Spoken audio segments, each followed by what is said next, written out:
here we go. Hey there everybody, it's me Stuart.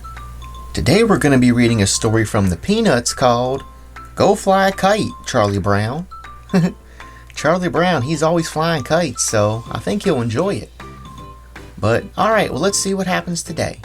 Here we go. Today, the sky is blue, the sun is shining, and there's a strong breeze.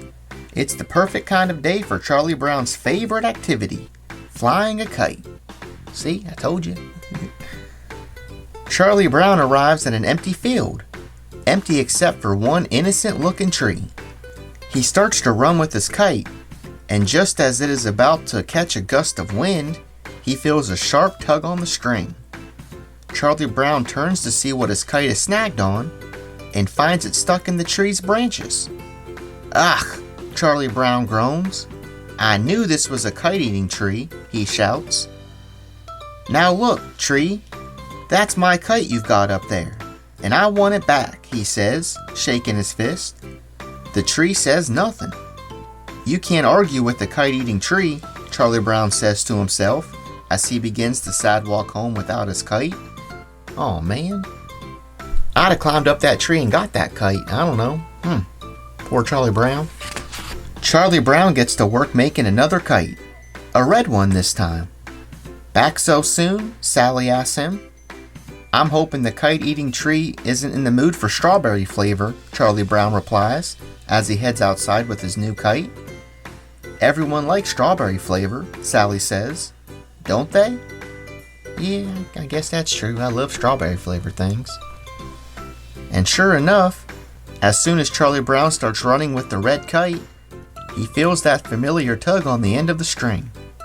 The tree has eaten his kite. Again! Now Charlie Brown is really angry. "If you don't let go of that kite," he yells at the tree, "I'll kick you right in the stomach." The tree says nothing. So Charlie Brown marches over and kicks its trunk as hard as he possibly can. But the tree still doesn't give up the kite. And now Charlie Brown's foot hurts. "These kite-eating trees have hard stomachs," he says. "Yeah, I don't know if I'd have kicked that tree's stomach. That probably hurt your foot pretty bad, huh?" Charlie Brown goes home to make even more kites. Yellow, green, and orange ones. "Why are you making so many kites?" Sally asks. "It liked the blueberry and the strawberry, and I bet it will like the lemon flavor too," Charlie Brown replies. "But I'd really like to find a flavor it doesn't like." Sally thinks for a moment, then shrugs. "Try the lime green one." So Charlie Brown, along with Snoopy, heads back to the field with the yellow and green kites. Snoopy flies the yellow kite, while Charlie Brown flies the green kite, or tries to, anyway.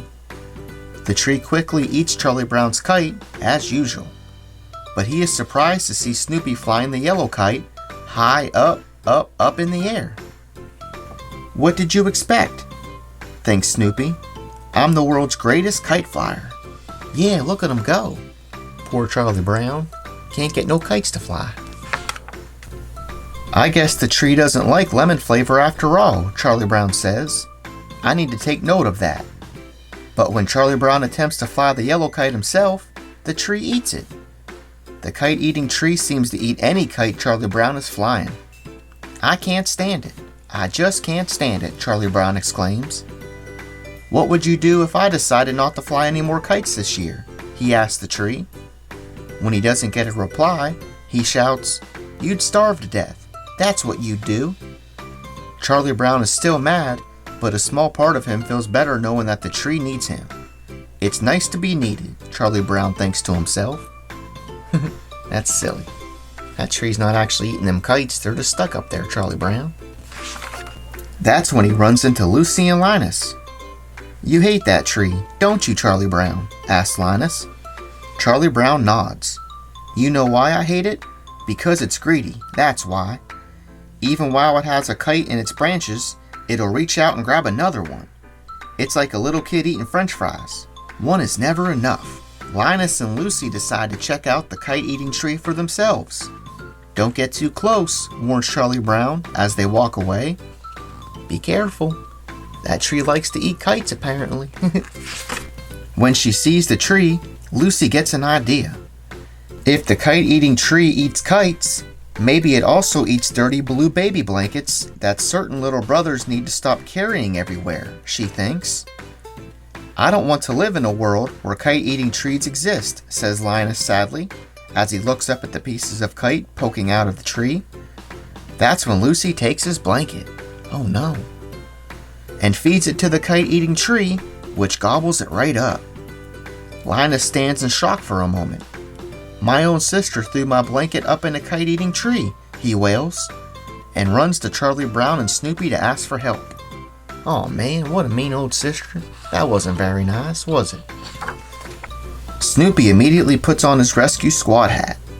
Here comes the captain of the rescue squad, shouts Charlie Brown. He's going to save Linus's blanket. That silly beagle won't be able to save anything, says Lucy, as Snoopy starts to climb the trunk of the tree. Beagles can't climb trees. We can't, thinks Snoopy. He continues to try to climb the tree anyway. He makes it about halfway up before he realizes Lucy is right. Why am I doing this? He thinks as he slides to the ground with a loud thud. Now I'll never get my blanket back, cries Linus. Just like Charlie Brown has never gotten a kite back. Oh man. Stand back, everyone, Lucy says, exasperated. I'll get your silly blanket back. Then she yells up at the kite-eating tree. You give that blanket back right now. Do you hear me? It may be babyish, but it's my brother's, and I shouldn't have let you eat it. The tree shudders, and Linus's blanket falls out, along with several old chewed-up kites. I thought I'd never see my blanket again, says Linus, hugging it close. Wow, good job, Lucy. Look, Charlie Brown, there's one good kite left, Linus exclaims. You're right, says Charlie Brown, but there's no more wind to fly it in. Snoopy has an idea, and calls on Woodstock and the Beagle Scouts to help him with it. Look, Snoopy, says Charlie Brown, for once I got the better of the kite-eating tree. I'm finally flying a kite. Snoopy raises his eyebrows. Sort of, Charlie Brown adds, when he realizes how he is flying a kite. Good grief. That's silly. The end. What a good story from the Peanuts. Charlie Brown just couldn't get no kites to fly. That tree just kept on eating them all up. I mean, I think they were just getting stuck up there because Charlie Brown was flying too close to the tree, but you know, it's okay. Either way, in the end, Charlie Brown got to fly his kite, and Linus got his blanket back. Good. Alright, well thanks for watching. Be sure to check out my other videos. See ya! Thanks for watching. See you next time.